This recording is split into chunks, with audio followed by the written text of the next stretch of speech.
Pois é, vamos agora pro nosso bate-papo político de todas as quintas-feiras, sempre trazendo aqui a galera para comentar a respeito dos últimos assuntos e com dois jornalistas. Hoje sempre estamos em casa, né? Mas com eles são sócios já do programa, né, Oswaldinho? Sempre aqui já é gente aqui, boa, né? A gente traz mesmo, é assim. Pois é a Cris Gisconce e o Sandro Tadeu. Tudo bem? Bom dia. Bom dia aos ouvintes da Mix, quem nos acompanha online. Bom dia, Rafa. Bom dia, Oswaldinho. Bom dia, Sandro. Olá, bom dia, Rafa. Bom dia, Oswaldinho. Bom dia, Cris. Mais uma vez repetindo aqui a bancada e um bom dia especial a todos os ouvintes internautas nesse pós-feriadão. Sandro, a primeira coisa que eu fiz hoje, adivinha qual foi? Qual foi? Entrar no BS9. Eu sei, não é sério. Leitura obrigatória. Aliás, 3 horas da manhã. Não foi 3 horas da manhã, foi assim. Não, mas... Hoje eu postei mais cedo, postei às 2. Hoje foi um pouquinho mais cedo que o habitual. Foi dormir mais cedo hoje? Foi dormir mais cedo. Mas vou deixar o Oswaldinho fazer as honras, porque ele tá animado com o assunto. Eu tava ontem feriado de folga. Eu falei, que dia tranquilo, né? Um feriado tranquilo. Parecia, Quando chega o final da tarde, parece que a Terceira Guerra Mundial começou. Como assim, gente? Uma bomba dessa? Ô, Cris, vamos lá, vai. Nós temos essa carta bomba do Trump agora chegando ao país, que aliás o presidente Lula devolveu. Disse que devolveu. Não quer saber, vai ser recíproco agora, então que bom, né? Vamos ver se o Lula tem esse culhão Que nós todo, estamos né? em patamares tão parecidos, Muito não é? parecidos com os Estados Unidos, né? Mas a soberania brasileira tem que ser, né? Tem que ser, a gente sabe que tem que ser, mas totalmente político, vamos falar a verdade. O Trump deu um entendimento que não é só a parte econômica, claro, tem uma defasagem de 16 anos, como ele mesmo diz. Eu fui a ler mais a respeito e entender como funciona, e existe mesmo alguns pontos que são importantes, mas na primeira frase, na primeira linha, citado o nome do ex-presidente Jair Bolsonaro, tem um porquê muito com P maiúsculo, né? Tem um porquê, mas eu vou além. Eu acredito que foi muito estratégico do Trump trazer o nome do Bolsonaro ali, sacou da cartola. Claro. Não é o motivo principal. Vamos lá. A gente que estuda a ciência política, a gente entende, existe até muitos teóricos, mas eu vou citar o George Orwell, que fez o livro 1984. Que, aliás, estamos vivendo isso agora. Então, a necessidade do inimigo, a gente precisa do inimigo, né? Falar que existe um inimigo. E agora, quando o Trump, ele fica possesso com a questão dos BRICS, né? Porque, na verdade, aqui, a questão dos BRICS, para mim, foi o calcanhar de Aquiles. Ele recebeu uma série de inimigos, entre aspas, ali, que estavam conversando, inclusive, sobre não vamos mais usar o dólar, não, nas nossas negociações aqui entre a gente. Tá o Brasil falando com a China, com a Rússia, com o Irã, né? Muito queridos aos Estados Unidos e essas taxas dos Estados Unidos, o que vocês acham, galera? Vamos conversar sobre isso? Vamos parar de usar o dólar. Aí vai lá o Trump, não gosta, né, dessa conversa e pensa, como é que eu vou conversar com o brasileiro? O que tem lá? Tem o Bolsonaro, inclusive o parente dele lá, tá aqui no meu país. Vamos falar disso para tentar gerar uma comoção lá dentro do país, porque ele não podia ser só o inimigo do Brasil. Porque ele precisa de aliados aqui dentro do Brasil para dizer, olha só como Lula está errado, né? Então, para mim é uma jogada. Eu não acho que o Bolsonaro tenha essa força toda para comover, né, o Trump, para que ele seja, nossa, vamos taxar o Brasil porque o Bolsonaro é a coisa mais importante. Não, o buraco é mais embaixo e o Bolsonaro foi ali uma peça dentro desse xadrez. Não, e detalhe, né? Até o Bolsonaro não é tão best do Trump. Enquanto a gente está conversando, eu tô vendo aqui todos os jornais, né? Os principais jornais estão com essa capa, mas você falando da conversa deles no BRICS me lembrou uma outra coisa. Eu acredito que todo mundo que tente ignorar o dólar como moeda vai se dar mal, assim como vocês se lembram que quando teve as Olimpíadas de Pequim em 2012, tentaram incluir o mandarim como a língua oficial do mundo. Não pegou. Quem você conhece que fala mandarim ou foi fazer mandarim? Eu não conheço ninguém, não conheço conheço 2 pessoas só, mas por acaso de trabalho. Mas as pessoas não vão deixar de usar o dólar. Agora, a questão é, a gente tem muitas riquezas, a gente tem um presidente também desenfreado que fala, o tio do churrasco, né? Se falavam que o Bolsonaro era, imagina esse, né? Que falou muita coisa que não devia. E aí, Sandro? 12 bilhões de pessoas, né? Sim. Né, Sandro? 12 Sim, bilhões. exato. 12 bilhões de pessoas afetadas por um rio. Mas aí... Nem tem isso no mundo. Mas é interessante a gente destacar, né? Como será que o Lula vai conseguir convencer as pessoas de que as atitudes dele não influenciaram nesse tarifaço? Porque foi, talvez, obra direta dele. Ou a gente pode ver por um outro lado, né, Rafa? Assim, eu acho que não seria exagero se a gente... que eu ainda não vi isso na imprensa, mas já pode a gente falar que é uma taxa Bolsonaro, porque isso que está acontecendo, essa sobretaxa, é por conta diretamente do ex-presidente, do estardalhaço que ele fez, enfim. Tanto é que isso está gerando mal-estar entre os próprios aliados dele, né? Porque a gente pega alguns setores produtivos, por exemplo, algumas entidades que sempre foram muito alinhadas a essa política do ex-ministro Paulo Guedes, enfim, e até agora silenciaram ou deram notas muito tímidas, como por exemplo a CNA, a Confederação Nacional da Agricultura, enfim, que sempre foi um setor que sempre teve muito ao lado do Bolsonaro e praticamente teve uma reação muito tímida em relação ao que aconteceu, e eles vão ser os grandes prejudicados, né, com essa situação. Mas aí, como a Cris falou, essa coisa do inimigo externo, às vezes a gente não consegue dar conta de acompanhar os nossos problemas daqui, mas também o Trump, ele enfrenta um problema grave com a opinião pública, porque gerou uma expectativa muito grande no início de mandato e isso não ocorreu. E tem um fato que eu até estava dando uma olhada muito por alto, assim, desses últimos dias nos jornais dos Estados Unidos. Tem algo que é uma denúncia muito grave que foi feita pelo Elon Musk, que era o best friend ali do Trump, e depois eles romperam, que é algo muito grave, que é uma associação do Trump a uma pessoa, a um pedófilo chamado Jeffrey Epstein. E existe até, está circulando na mídia dos Estados Unidos, o Epstein Files, que seriam pessoas conhecidas que teriam relação com esse Epstein, que morreu há alguns anos, né? Acho que foi em 2019, ele foi preso, ele morreu, foi encontrado morto na cadeia, e é algo que está mobilizando ali os Estados Unidos. Então, agora imagina só, você ter um presidente, né, dos Estados Unidos envolvido, a gente não sabe qual é o grau disso, com um pedófilo, né? Então, realmente é algo que a batata dele está assando, né? Falando português, claro, aqui. Então, não sei até que ponto também essas guerras, né, essas coisas que o Trump vai colocando, que ele governa muito com essa lógica da rede social, né? Olha, isso que dá repercussão, faz aquele estardalhaço e depois volta atrás, porque essa coisa de sobretaxar, ele tentou fazer isso com a China, recuou, com a Austrália e outros países e não deu certo. Mas eu acho que o melhor caminho sempre é o diálogo, né? E nesse ponto, a diplomacia brasileira, ela é referência no mundo, enfim. Então eu acho que a gente consegue tentar reverter essa situação, né? Tempo tem, né? Exato. Começa a valer, teoricamente, daqui 20 dias, né? No dia 1º de agosto. A gente acha que tempo tem.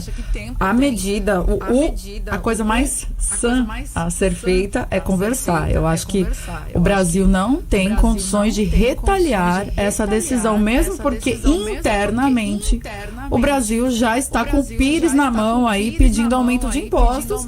O Congresso já está ali, os inimigos novamente, né? Vamos voltar aí ao raciocínio. Antes o inimigo estava dentro. Haveria uma possibilidade de uma união de dentro para fora, mas por isso que eu acredito que a peça Bolsonaro é fundamental para manter essa divisão interna, porque se o Brasil se une contra os Estados Unidos, nesse caso, fica uma unicidade ali, porque Congresso e governo estão quebrados, né? A gente está vendo ali essa polarização, né? E falando de polarização, como eu sempre falo, continua sendo um desserviço, né? A gente vê que parece que discutir política hoje, a gente vê as pessoas como cavalos com aquelas as viseiras, né? Elas só conseguem olhar isso. Eu preciso ser cegamente a favor de tudo que esse governo está fazendo, porque senão o Bolsonaro volta. Olha, eu tenho que criticar tudo que esse governo está fazendo, porque eu não gosto do Lula. Quer dizer, será que discutir política é só isso? Mas, Cris, vamos lá, colocar um outro ponto que eu acho que é interessante a gente trazer. Essa questão do Trump agora abre uma forma de análise política que eu acho que é interessante. Você coloca o Bolsonaro em evidência novamente, claro, né? Porque a gente sabe que provavelmente até o final desse ano deva ser preso. A tendência é essa, mesmo a gente olhando decisões do nosso Supremo que a gente acha que não deveria ir por aí. Quem faz uma análise precisa, olha que não deveria ser. Reunião com embaixadores não seria motivo para tudo isso, né? Vide o que nós temos do governo hoje, que teria muito mais condições para o impeachment ou para outra coisa. Mas enfim, vamos voltar ao Bolsonaro. Quando o Trump coloca dessa forma, ele coloca uma pressão na população brasileira, dizendo, olha, o agro é muito importante, mas vai ser taxado. Proteína animal é muito importante, vai ser taxado, né, com 50%. Petróleo, óleos, minerais, commodities no geral vão ser taxados. Então, assim, o brasileiro vai sofrer. Vai sofrer. Então, assim, joga uma pressão para a população entender no voto do ano que vem que se reeleger esse governo, a tendência é essa. Exato. E aí, ele deixa explicitamente na carta que o que estão fazendo com esse presidente Bolsonaro é antidemocrático, totalmente errado, e assim, tem que ser pelas vias oficiais, pelo voto, deixá-lo livre para ser candidato e que a população brasileira escolha no voto se quer o atual presidente ou o antigo presidente de volta no poder. Sim, eu concordo e acredito inclusive também que ele traz a questão da liberdade de expressão ali, também das redes sociais e tudo mais, né? Aquela questão inclusive com a empresa do Elon Musk aqui no Brasil e tudo mais, a Janja que faz aquelas declarações maravilhosas. Aliás, ontem deu uma maravilhosa, né? Nos chamou o de vira-lata. Au pra você, primeira dama. Somos todos vira-latas, então. Não, é complicado.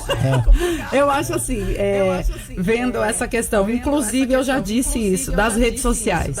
Claro, vamos coibir abuso, sim, mas toda censura, toda vez que alguém faz uma censura, acha que está fazendo bem, né? Nunca foi uma censura pelo mal. Toda vez que houve uma censura, sempre foi pela moral, por alguma coisa. E hoje é para coibir racismo, crimes, etc. e tal. Só que a gente tem uma Constituição Federal desde 1989, 88, melhor dizendo, que tem liberdade de expressão, é livre a expressão, vedado o anonimato. Ok, eu sou livre para falar, contanto que eu me identifique. Sou Cristiane Desconto, estou aqui falando tal coisa e tal, essa é a minha opinião. E existe outro capítulo que chama-se crimes contra a honra. Se eu estou falando e eu estou ferindo a honra do outro, eu vou ser punida pelo mesmo instrumento que me dá a liberdade. Então por que eu tenho que regular dessa forma a rede social se eu já tenho instrumentos dentro do meu país que já fazem isso? Quer dizer, mas o que é ruim em tudo isso é a ingerência de outro país na nossa vida aqui. Aí não é legal. Mas, poxa, a gente precisa se organizar aqui dentro para evitar que o cara lá de fora venha se envolver nas nossas políticas, né? É que o buraco é mais embaixo, né? Talvez o Bolsonaro nem seja candidato e tudo isso seja também uma pressão em relação ao que nós vimos em outras nações, como a China, que teve... Porque o Trump, ele tem um histórico de voltar atrás nas decisões. Lembra quando ele anunciou que a China ia ser taxada em mais de 100%, reduziu... Mas a China é poderosa. A China tem poder. Não, mas a China... O Brasil não tem esse poder para isso hoje. Mas que não seja a China. A Ásia, outros países, a Indonésia também seria taxado. Ele disse isso e voltou atrás. O México e o Canadá até agora não foram taxados. Então, será que não pode ser uma pressão política? E aí até o dia... Primeiro, ter ali um outro viés. O que você falou, Sandro, do econômico, dos posicionamentos, o nosso e-mail só não tá cheio de posicionamento porque ontem foi feriado. Sim. Só a gente aqui ainda vai chegar. Ainda vai chegar. Hoje é o dia que todo mundo vai se posicionar. Exato. E realmente tem muitas coisas aí, mas é curioso também essa postura do Trump, porque fala da liberdade, né, de ter que a população tem que escolher o do próprio voto, mas, por exemplo, se a gente recuar um pouquinho no tempo, tempo. Em 2018 ele era presidente dos Estados Unidos. E a gente teve, o Lula, ele ficou de fora da disputa justamente por conta de uma decisão judicial. Só que naquela época ninguém falava nada, né? Então, que o Lula, inclusive, era líder das pesquisas em 2018. Desculpa, perdão, como assim? Ninguém falava nada? Não, ninguém falava. Não, o Trump não falava dessa coisa da liberdade, porque se você leva para um, leva para outro. Ah, mas é que é a lei do país. Bom, é a lei do país, ele tá inelegível. Ah, mas eram diferentes, era um caso de corrupção por conta da lei da ficha limpa, que foi por isso que o Lula ficou de fora. Mas é por isso que eu falo que às vezes tem essa dicotomia, né? Porque quando são pros meus, aí beleza, aí é legal e tal, mas entendeu? Então, mas o Lula foi condenado, né? Não, então, o Lula foi condenado em 2 instâncias, vamos colocar. Sim, mas condenado, o Bolsonaro tá inelegível. Tem uma decisão judicial. Eu entendi. Esse é o ponto. Quis dizer, na época o Trump assim, ficou claramente, tanto é que assim, para você explicar para a população, pro cara que tá ali no boteco, no café, o que pegou pro Sérgio Moro? Falou, pô, o juiz que condenou o Lula foi pro governo Bolsonaro. Isso pegou muito mal pro Moro. Assim, entendeu? Que é isso que fica. Ah, tudo bem, são coisas diferentes, mas no popular, para explicar, como que você vai justificar isso, né? Então, é a mesma coisa agora o Alexandre de Moraes julgar o processo onde ele é vítima. Ele é réu, juiz, relator. Exato. Então são coisas assim que que assim, a história é cíclica e às vezes o pessoal esquece, né? É a mesma coisa quando eu falo da Dilma, né? Olha, que ela foi caçada por causa da pedalada. Essa foi a justificativa oficial. Só que na semana seguinte, 2 dias depois que ela foi empichada, o Congresso Nacional mudou a lei e autorizou a questão das pedaladas. Então é curioso, né? Mas enfim. Só até um adendo falando do que você disse, essa eleição do Trump, eu morava nos Estados Unidos na época, quando ele foi eleito. E foi algo, viver isso, né, enquanto brasileiro, foi algo muito interessante, porque a movimentação, ele ganhou, por exemplo, na Flórida, eu morava na Flórida, que é o estado que tem muitos imigrantes. Eu me lembro que as pessoas saíam na rua para protestar de forma ordeira, pacífica, com medo das deportações e tudo mais, e ficaram muito assustadas, porque lá você tem um processo um pouco mais longo que aqui, né? Você demora, a eleição acaba em outubro, você só vai tomar posse quase em fevereiro. Então tinha esse receio, mas é isso, né? Na época que houve o lance do Lula, ele não comentou. Aos amigos, tudo, aos inimigos, o rigor da lei. Lembrei da frase. Exato. Inclusive porque o Lula, ele liderava as pesquisas naquela ocasião. Ele já condenado, preso e tal, estava com 40% dos votos. E assim, a lei da ficha limpa, putz, eu lembro que eu cobri muito pelo jornal A Tribuna, desde a criação da lei. Aqui o Fórum da Cidadania foi um espaço que recebeu, enfim, as pessoas. E quando você... E é aquela coisa, uma coisa é o sentimento da população. E aí quando você conversa com juristas, que são os caras que vivem o dia a dia, você falava de cada 10 juristas, 9 falavam que era inconstitucional a lei da ficha limpa. Porque você tira do jogo alguém na segunda instância, mas a Constituição fala que você é inocente até esgotar os seus recursos, né? Então você não pode condenar previamente, né? Então é muito complicado. Bem complicado, né? Agora vamos falar um pouquinho também das influências que eu acho que são interessantes, né? Muito bem se falando do Eduardo Bolsonaro nos Estados Unidos, que ele está tendo uma influência muito forte com o Trump e com alguns congressistas também dos Estados Unidos para ter essa colocação que chama atenção se realmente foi ele que conseguiu, né, trazer tudo isso para a mesa. Trabalho de um lado ou de outro, mas está sendo bem feito. Ele tá no mapa, né? Tá no mapa. Literalmente, e né? aparecendo bem agora, inclusive, no cenário eleitoral do ano que vem. Vamos colocar aqui, caso o Bolsonaro realmente não fique. Tarcísio deu uma declaração essa semana, vamos ligar uma coisa a outra. Tarcísio deu uma declaração essa semana dizendo que não é candidato, que mesmo que o Bolsonaro peça para ele, lógico, está muito cedo ainda para ele falar, mas liga numa coisa a outra, o Eduardo entra em evidência. Sim, eu acredito que estrategicamente, a princípio ele teria realmente, vou sair do Brasil porque N questões e tal, mas lá ele está construindo ali o relacionamento, ele está entrando em contato com congressistas, ele está conseguindo cavar, e o Trump juntou o útil ao agradável. Eu volto a dizer, para mim, Bolsonaro é só uma peça no xadrez ali. O que enfureceu Trump foi o BRICS. Com certeza. Não, sabe? Então, como a gente sabe, a gente que treina líderes, a gente sabe que ele sempre vai buscar uma questão local para que o discurso dele se aproxime. Né? A gente tem, por exemplo, Barack Obama, ele é um exemplo em todo o curso de media training que se dá, porque ele é um cara que consegue dialogar com todo tipo de pessoa. Mostram muito um exemplo dele telefonando para as pessoas pedindo voto, e toda vez que ele telefona para alguém, ele consegue tocar aquela pessoa como se ele a conhecesse há muito tempo. Por quê? Porque ele lê a ficha, ele tem elementos locais para gerar essa conexão. Então, isso é uma estratégia. Errado não tá. Ponto. E a gente vai pro break, mas só um dado importante: o Brasil agora vai enfrentar a maior taxa entre os países notificados, mais até do que aqueles inimigos que eram muito mais poderosos. Mas Rafa, só para fazer um ponto que a Cris falou, eu acho que é interessante até trazer um pouco para os dois também, pro Sandro, antes da gente fazer o break. Você falou dos BRICS, mas tem outros pontos que são muito importantes. Se a gente parar para pensar, Mercosul com União Europeia, tá tudo junto ali. Tem aí também, né? Aí o Trump tá olhando e tá falando, vocês estão indo para todos os lados mesmo para trabalhar comigo. E foi visitar a Cristina? Opa!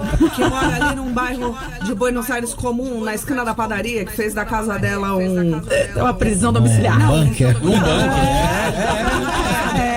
A casa dela virou ponto turístico. Todos os dias fica os jornalistas. Lembra quando. Se a gente lembrar, a sede da Federal em Curitiba também é verdade. Acompanhamento Lula livre. Exatamente. A sede da Federal em Curitiba virou. Enfim, 7h27. Vamos para um break rápido. A gente volta daqui a pouquinho com mais. Vamos prestar serviço agora, Rafinha. Jornal da Mix. Trânsito. Continuamos com problemas na Imigrantes. Para você que está subindo a serra, prefira Anchieta, porque tem lentidão do 48 ao 46 por conta de uma obra com interdição parcial. E nas cidades? Pelas vias bem tranquilo nesse momento ainda. Agora já Santos, São Vicente, Praia Grande. Tô olhando por aqui, deixa eu dar uma puxada aqui no Waze também, vem com o Batão nesse momento. Mas tudo bem tranquilo, 7h27. E aí? Tem fila na balsa?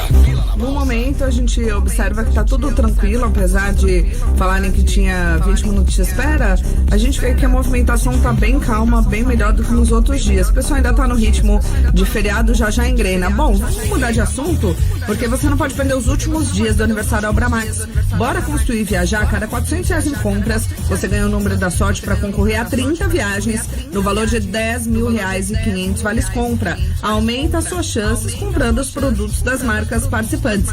Bora lá economizar? Tinta acrílica econômica 15 litros, só R$ 69,90. Carrinho de mão 45 litros, só R$ 109,90. Fechadura digital sobrepor com senha Silvana, só R$ 249,90. Precinho, hein? Veja mais ofertas em obramaxofertas.com.br. Tá esperando o quê? Bora pra Obramax, Avenida Ministro Marcos Freire, 1500 na Praia Grande. Compre de onde estiver em obramax.com.br ou chama no zap 1330-033400. 1330-033400. E você que é profissional da construção, não perca cursos grátis da Academia de Profissionais. Acesse academiadeprofissionais.abramax.com.br e se inscreva. Promoção autorizada SPA/MF. Você está ouvindo o Jornal da Mix. A sua manhã com mais informação. Toda sexta-feira a Mix faz a festa pra você. Summer Mix Electro Hits. O som dos anos 2000 está de volta e você vai ouvir tudo aqui na Mix. Summer Mix Electro Hits. Toda sexta-feira, a partir das 10 da noite, antes do programa do Alok. Summer Mix Electro Hits. O programa da Mix com as músicas mais marcantes da sua vida. Siga a Mix no Instagram, @MixFM Santos.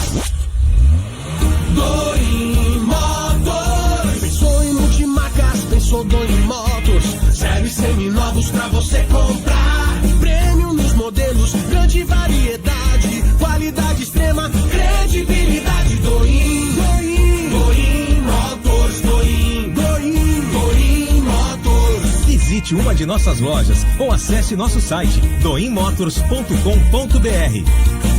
Doim Motors. No trânsito, sua responsabilidade salva vidas.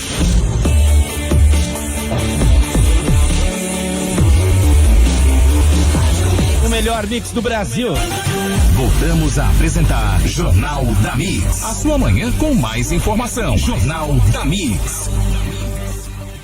Mix 729 já de volta com o nosso J-Mix, recebendo aqui os jornalistas Sandro Tadeu, Cristiane Desconce, para falar a respeito da política. Tem muitos assuntos rolando, até todas as capas de jornais, como a gente falou, estão falando dessa questão justamente do tarifaço que o Donald Trump impôs ao Brasil, mas é interessante também porque tem uma outra situação política também que está sendo comentada nas capas de jornais. Acho que a gente pode comentar do imposto de renda, que também é uma medida econômica que tem sido falado bastante.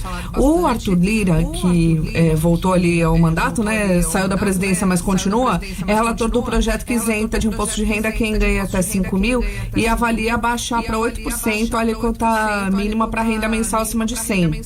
Tem chamado a atenção, até porque é um lance econômico que reverbera, e hoje, daqui a pouco, a gente tem 9 horas da manhã a divulgação do IPCA. Diante de todas essas questões, como que vocês veem o cenário econômico daqui para frente?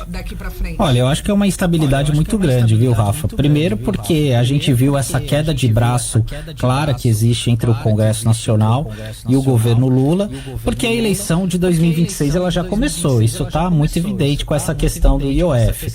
Até mesmo na semana que antecedeu o IOF, o Hugo Mota esteve aqui no Guarujá participando do evento do Esfera Brasil, falando de reforma administrativa, que isso deve estar para estourar agora, e uma das apostas do governo Lula para tentar reverter ou amenizar essa questão da popularidade dele que vem caindo é justamente esse projeto da isenção do imposto de renda para quem ganha até 5 mil reais.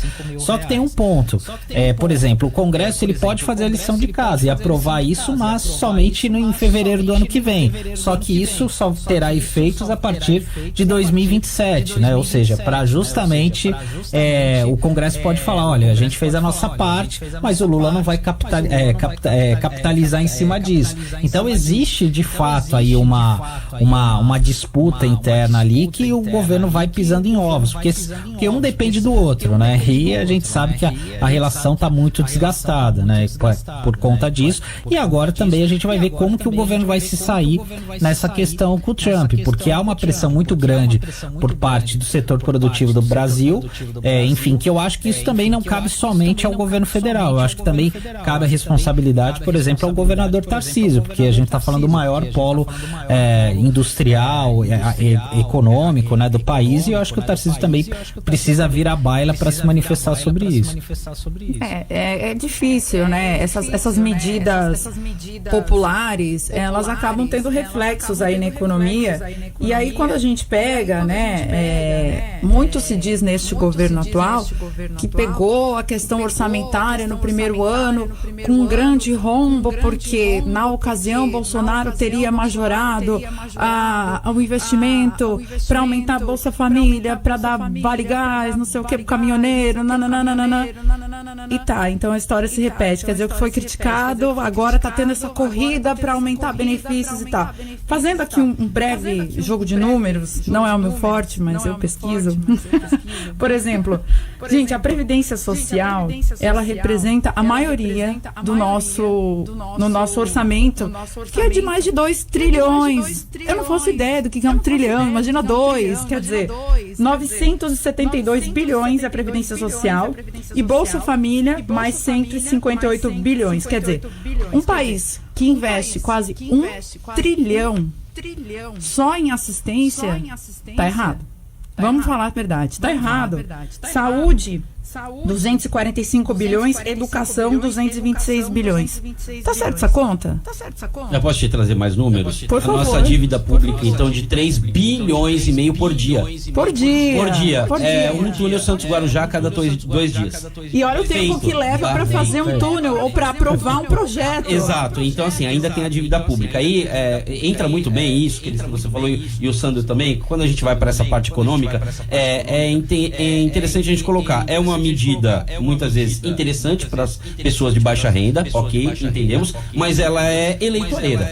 A gente pode olhar hoje e entender que uma medida como essa, de você baixar o imposto de renda para essa faixa etária de pessoas, ela é eleitoreira e visa o ano que vem. Como o Sandro muito bem colocou, se não aprovada esse ano, só até fevereiro do ano que vem, ela reflete em 2027. De qualquer forma, vai refletir só depois. Então, sendo que aí, só que aí não entra para um projeto eleitoral que o Lula colocou como plano de governo dele. Que ele faria. Já foge. Só que a gente tem que entender a parte econômica disso, porque se, caso o presidente Lula seja reeleito ou o governo da atual situação se mantenha, eles não têm a mínima noção do que vai... Como é que vai segurar isso aí? Vai segurar. E se sair elegerem a direita ou o centro, problema deles.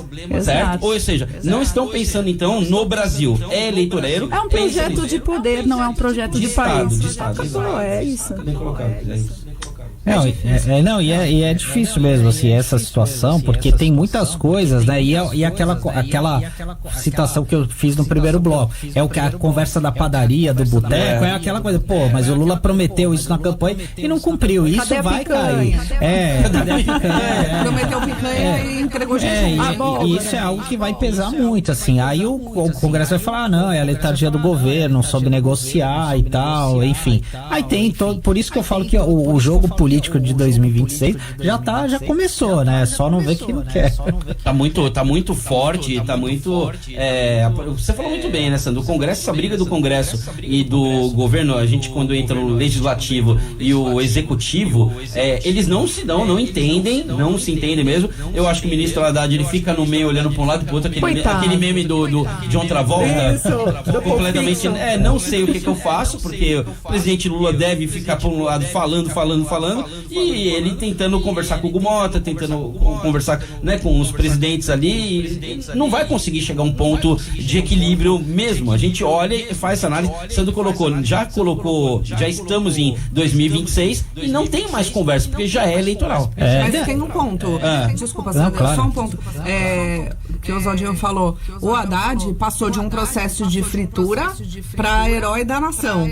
Se vocês virem em noticiários, todos os colunistas falaram isso. Ele foi muito fritado em relação a várias coisas. Aí, com essa questão de cair o IOF, voltou a evidência. Então, não, ele conseguiu articular ali. Aí depois teve a derrubada logo na sequência. Então, ele teve um momento ali meio que de ufa, respirei, fiz uma coisa certa, consegui dialogar com todo mundo até que caiu. Caiu, que aí também não resolveu muita coisa. Mas ele teve, sei lá, um dia de glória. 15 minutos de fama. Eu vejo que é aquela relação do policial bom, policial mau. Né? Exato. E isso é praxe. E, inclusive, acho que das piores situações que o Haddad passou, vejo quando o Lula diz, ele mandou esse projeto aí, nem falou comigo.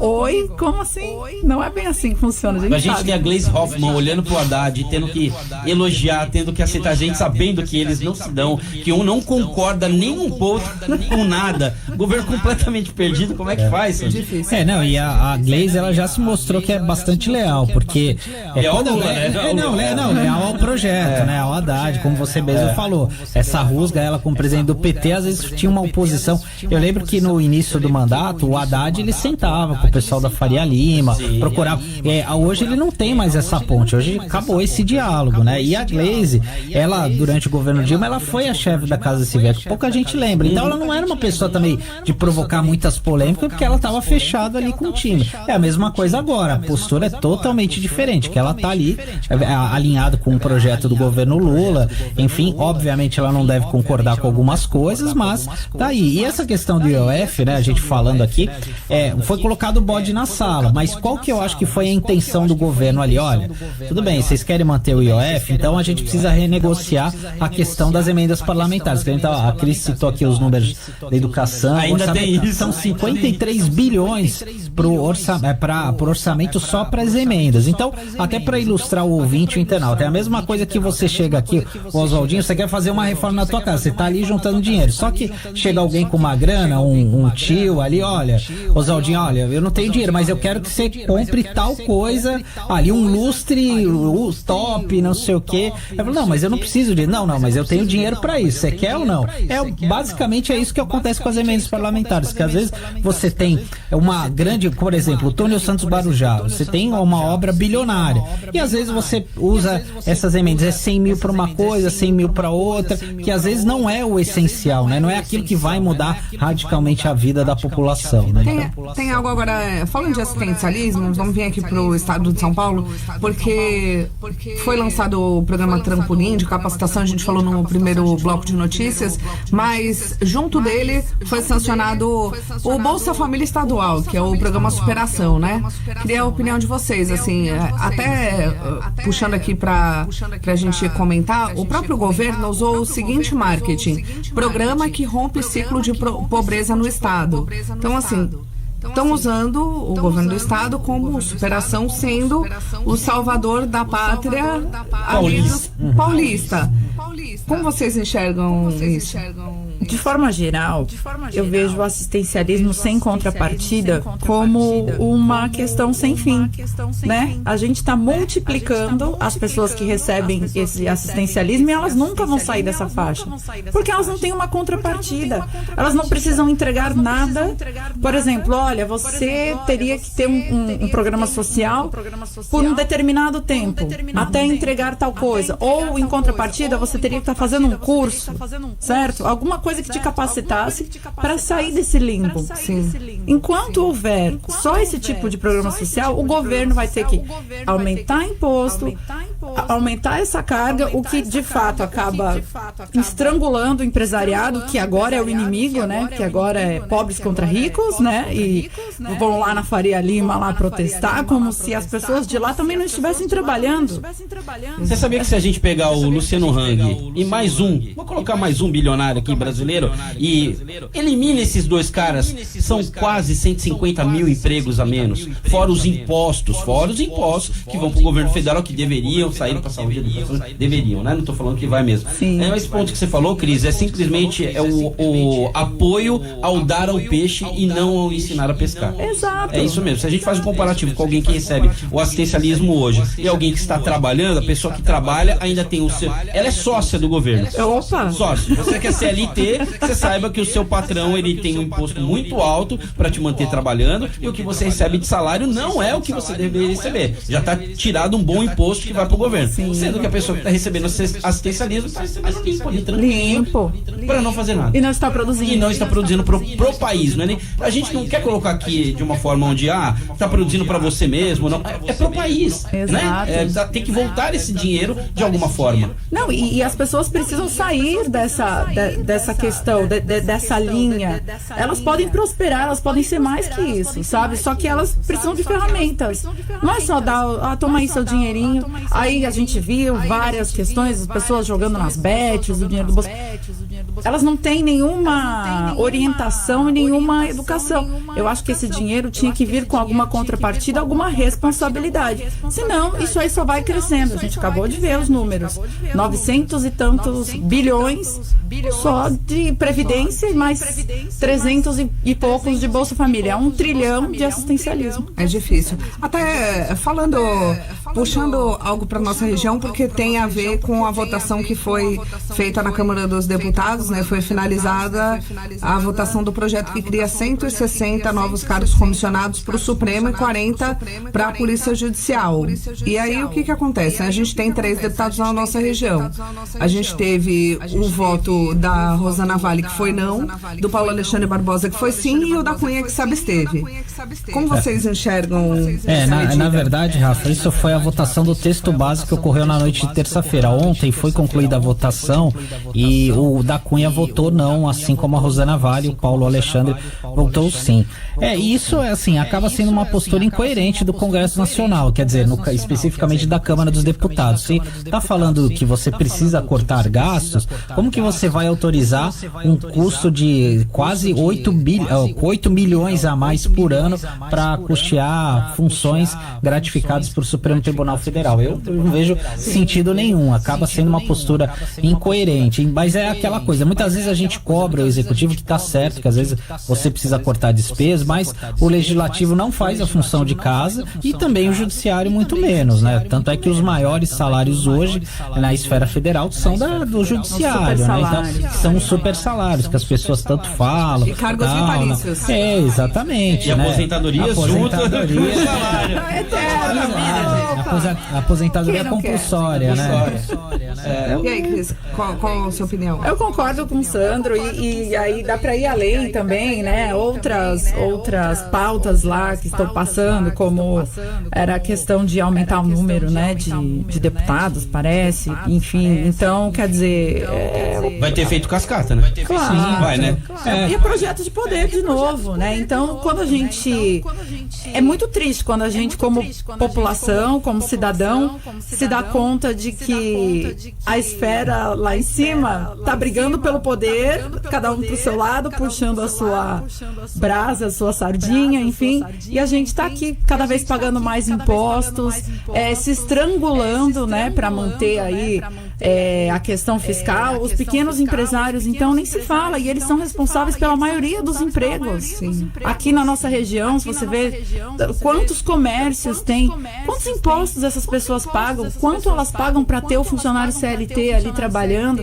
Quer dizer, uma hora isso não vai mais se sustentar, essa roda vai parar, e quando essa roda parar, aí o governo não vai ter de onde tirar para dar esse trilhão aí só de assistência social. Essa aí, rapidinho, essa do aumento dos deputados, teve dois deputados, o da Cunha e o Paulo Alexandre votaram contra, e a Rosana votou sim, colocou sim, mas disse que não queria ter colocado sim, que errou o botão lá. Poxa, coitado. Mas ontem foi votado, né? Esse é do STF. Essa é do STF, que assim, só para explicar aqui pro vídeo pro internauta, foi aprovado aqui, porque hoje o gabinete do Supremo, acho que cada ministro tem direito a 30 servidores que trabalham no gabinete do STF. Quando a gente pensa, é uma montoeira de gente, né, que trabalha lá. E essa é uma gratificação a mais de R$3.600 para você fixar, a justificativa é essa, para você fixar os melhores servidores no gabinete dos ministros do Supremo, ou seja, é um R$3.500, R$3.600 a mais no salário. Ou seja, esse não é o salário, só para ficar claro aqui pro pessoal, né? Então seria um agrado a mais, né, para tentar segurar esses melhores quadros ali no gabinete dos ministros. Mesmo porque ninguém é concursado, né? Exato. Em comissão. Exato. Então tem essas coisas, né? Mas infelizmente não faz a lição de casa. E o efeito cascata, né, que você falou, porque muita gente está falando apenas, porque na Assembleia Legislativa vai aumentar, Câmara também. Na Câmara. Só que assim, a gente está falando agora da questão das emendas parlamentares, que isso é um custo anual. Assim, hoje o valor acho que é 33, 35 milhões por ano. Você multiplica isso por 18 e 4 anos, a gente já passou aí uma conta fácil, né? Vai aumentar ainda mais. E o pior é a falta gastos, de transparência, né? Inclusive, nessas emendas, né? É um dinheiro que vai, ninguém sabe para onde nem para quê, porque não há necessidade dessa transparência, que é uma questão muito séria, né? Porque é dinheiro público, é dinheiro nosso, a gente tem que saber para onde vai. E essas emendas, a partir do momento que elas existem, elas transformam toda a política de uma forma, né? Essas emendas, elas se tornam literalmente eleitoreiras sempre, já visando a próxima eleição, né? Você envia para suas bases eleitorais, literalmente, para conseguir um aumento de percepção para ter um voto na próxima eleição. O que não deveria acontecer, deveria ser simplesmente eles fazendo o trabalho deles ali, que o governo cumprisse com a parte financeira, o executivo. Deveria ser, né? Exato. E o efeito cascata, né, Zoldinho? Porque assim, isso começou lá atrás, há 10 anos, com o Eduardo Cunha, em 2015 isso aprovou. Só que nas câmaras isso também começou a acontecer. Hoje, por exemplo, o vereador aqui de Santos, a partir do ano que vem, vai ter mais de 4 milhões para você indicar no orçamento, para fazer uma melhoria, uma policlínica, para passar para uma entidade, uma instituição, enfim. Então é um dinheiro. Então é um dinheiro muito grande assim para você fazer essas coisas, né? E você acaba fazendo a sua clientela, né? O seu eleitorado ali, né? Exatamente, né? E existe um orçamento, né?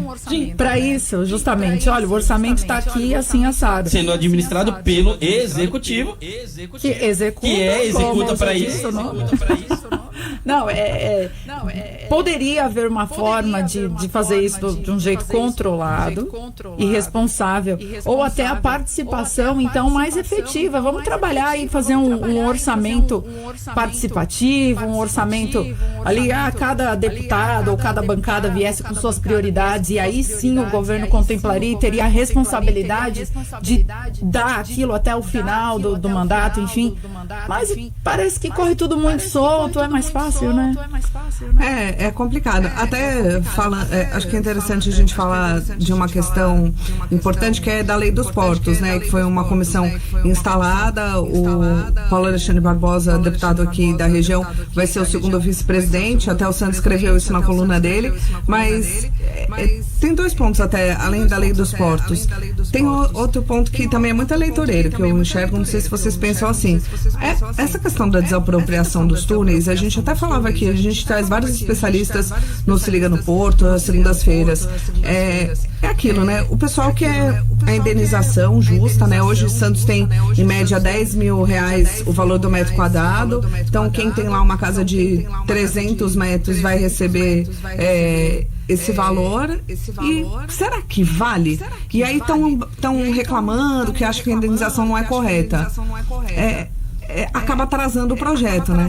Sim. E essa é uma discussão que sempre vai ser muito forte. Eu lembro que essa discussão da desapropriação começou lá em 2013, 2014, com aquele projeto quando o Alckmin era governador. Isso, inclusive, criou uma saia justa muito grande para o então prefeito Paulo Alexandre, que era aliado do Alckmin naquela ocasião. E esse é um problema, que normalmente, assim, as avaliações feitas pelo poder público normalmente jogam o valor lá embaixo. Eu, sinceramente, eu não sei qual que é o valor que está sendo proposto agora, de 10 mil. Então, e é fora da realidade. Hoje é a realidade. Não, é fora da realidade. Deles, né?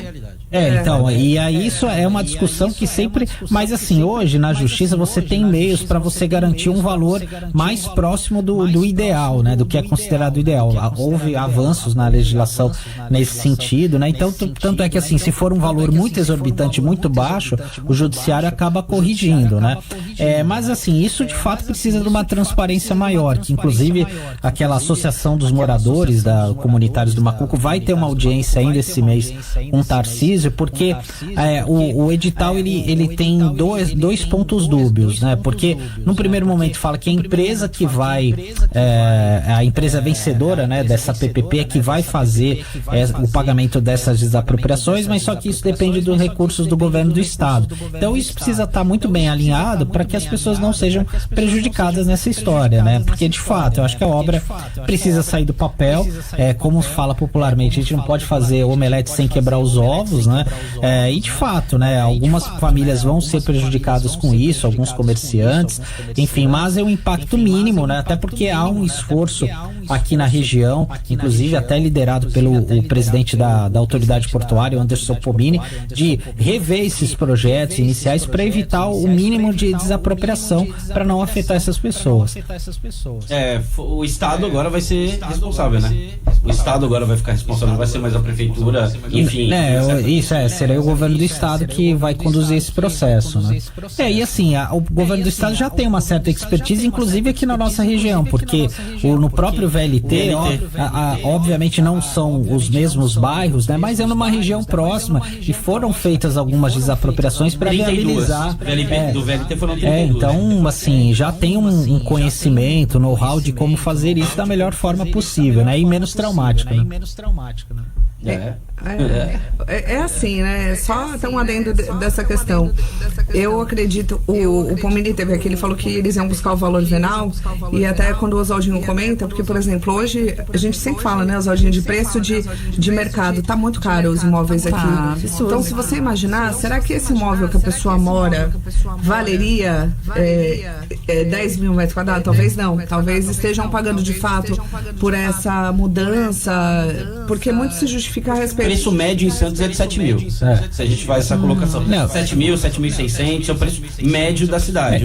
E o VLT, ele valoriza muito. Eu até conversei com uma pessoa semana passada que tem um imóvel ali na Campos Melo que sofreu muito com as obras do VLT, mas o imóvel dele valorizou 50 mil reais. Ele foi fazer uma cotação, só isso porque o VLT ainda não entrou em operação, né? Então a gente também tem que levar isso em consideração. Assim como é no metrô, né? Em São Paulo o pessoal já está muito acostumado. O imóvel que fica próximo ao metrô vale muito mais, né? E assim como a gente pensa em pontos futuros aqui também, como vai ficar o metro quadrado na região num total, quando tiver o túnel Santos Guarujá, terceira via da Imigrantes, o trem Intercidades, enfim, todas essas obras que vão ter uma ligação muito mais forte da capital com a Baixada Santista e também entre as cidades aqui. Até o prefeito Mourão esteve aqui também de Praia Grande, né, Rafa? Ele disse que é a intenção dele também levar o VLT para Praia Grande, ou seja, está chegando na área continental de São Vicente. A área metropolitana aqui, no geral, vai ficar muito forte. O metro quadrado, com certeza, vai acompanhar também, né? E os deslocamentos também, né? Em primeiro lugar, porque todo mundo sabe que o quanto é difícil, cada vez mais difícil, você se deslocar entre as cidades aqui da região, né? Cresceu, então, se no meu tempo de faculdade já era difícil pegar um ônibus, imagina agora com mais gente na rua. Meu pai. Nem fala, né? Faltando agora 5 minutinhos, 4 minutinhos para as 8, daqui a pouquinho a gente vai finalizar, mas eu queria aproveitar a Cris aqui, porque a Cris tem um e-book que é muito legal, né, Cris? Eu queria que você falasse um pouquinho pra gente também, falasse um pouquinho pros nossos ouvintes, porque quem quiser pode conseguir também, né? Pode sim. Bom, esse e-book é mais voltado aos vereadores, né? A gente traz aí a importância do vereador também saber se comunicar nas redes sociais. A gente sabe que o vereador é o ente público mais próximo da população. É o político que você vai encontrar no seu bairro, tomando um cafezinho na padaria e tudo mais. Conversar no boteco. Gostamos, inclusive. E aí com essa proximidade, ele sim precisa se manter, mas ele tem que pensar na imagem dele hoje também nas redes sociais, né? Existem casos aí de políticos que estão viralizando nas redes sociais, como o prefeito de Sorocaba, por exemplo, que conseguem alcance nacional, né? Tem notoriedade e, claro, né? Não é uma receita de bolo que tem lá no e-book. Não vou te ensinar a ser o prefeito de Sorocaba, nem fazer dancinhas no TikTok. Nem dancinhas, mesmo. Mas a gente traz a importância de, primeiro, encontrar o seu nicho, né? Que é muito importante. Como comunicar com o seu nicho e a postura dentro das redes. Um comentário mal colocado pode acabar com a reputação ali de um ente público. Hoje a gente tem aquelas publicações em várias páginas que olha só os comentários. E o comentário é o post. Então imagina se lá tem um comentário maldoso, preconceituoso. Ali pode acabar. Então, entender a postura e como se posicionar sobre diferentes assuntos. Por exemplo, se um vereador tem um viés ali ideológico, ele pode também falar sobre essa questão do Trump. Por que não? Não é porque ele é do município. Ele vai conquistar os eleitores pela postura dele, como ele pensa. Porque a pessoa está no município, mas ela está vendo o mundo, né? Então, esse e-book, quem quiser ter acesso, pode entrar lá no meu Instagram, @CrisDesconce. Eu sei que é difícil, mas só pôr no Google, só vai ter eu com esse nome, né? Meu pai foi bacana. E aí, é só entrar lá, Cris Desconce, vai ter o link e pode baixar o seu e-book lá para saber um pouco mais e sobre comunicação de forma geral, né? Como chegar, enfim, quando for notório o vereador, também como se preparar para uma entrevista, etc. Então ele é bem amplo e traz ali diversas dicas. Aproveitem que 2026 já chegou. Exatamente. Já começou. Não só isso, né? E assim, tem muito vereador que acaba não tendo um assessor propriamente de comunicação que faz falta, porque a gente tem que valorizar a classe. Sim. Que hoje em dia, infelizmente, muita gente acha que sabe do que está falando e fala muita besteira. Então, como você é uma profissional séria e correta, é uma boa dica. É isso mesmo. Posso dar mais uma dica? Pode, tem mais um Rápido, minutinho. é que Vamos eu lá. já tirei a dica, eu quero dar pros nossos amigos. Ah, da pizza? Hoje é o dia da pizza. Oba. Então, assim, como a audiência do Rádio é rotativa, a gente não tá ganhando merchan, não. Mas eu achei que é muito Mas se interessante a quiser gente trazer falar. a final do dia, né? a gente não liga, A né? partir não, é que é uma iniciativa muito legal. A partir das 4 da tarde está sendo distribuída de graça pizza lá na Rua Dom Lara 65 no Boqueirão em Santos. Então quem quiser pode ir lá retirar o seu pedacinho. O Oswaldinho vai lá, já falei pra ele não comer. Falei que eu vou já. É, ele vai. Ah, eu quero. Então, Vamos aí. só colar lá, a partir das 4. Das 4 às 10, tá rolando pizza grátis. Olha, boa notícia. Qual é boa a notícia. preferida de vocês?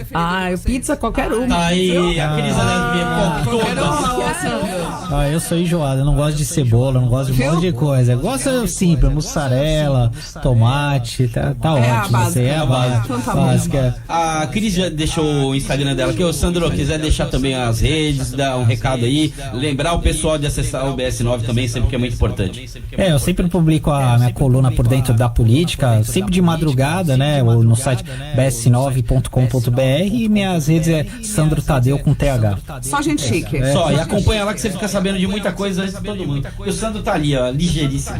E 9 da manhã tem um IPCA, a inflação vai descumprir a meta contínua pela primeira vez, com certeza. Então, amanhã a gente traz. Mais uma bomba. Mais uma bomba. Amanhã, 8 em ponto. Amanhã tem mais bombas no nosso J-Mix. Cris, obrigado. Sandro, obrigado. Até a próxima aqui com a gente. Obrigada, até a próxima. Obrigado, Zaldinho. Até. Agora 8 em ponto. Vamos lá, Rafinha. Trânsito e balsa.